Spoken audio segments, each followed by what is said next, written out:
Hello and welcome back, everyone.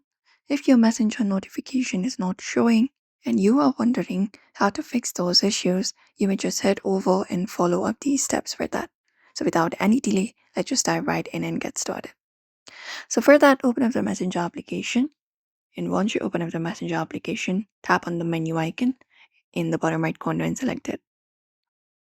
After you select it, you may go over and look out for the notification sounds. It should be under settings, so find settings and tap on it.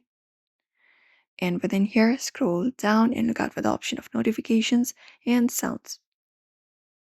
And once you tap on it, what you need to do is ensure all of the desired notification types are toggled on. So for the main, look out for the on option at the very top and select this option right here and turn it on. And that should turn on the notifications for everything. Or if you want only specific notification, look out for the notification that you prefer. For example, if you want a notification previews or for message reminders, you can turn on this toggle option right here. And that should give you the notification that you may be looking for.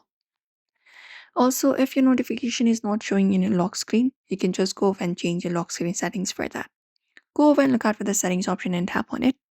And within there, just go over and look out for the notifications option or go to the lock screen type and tap on it.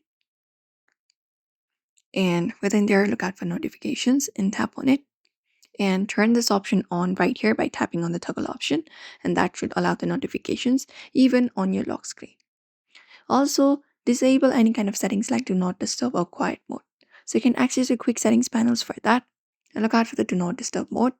If this option right here is turned on, you need to turn this option off because turning off these settings should not give you any kind of notifications, not even for any kind of applications.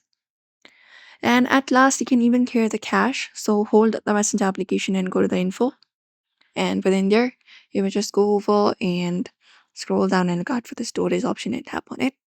And look out for the clear cache option and tap on it. And that should fix it. So that's it probably. Those are some of the solutions you can try out and fix the issue for now. So do not forget to give this video a like and also subscribe for more tips and tutorials.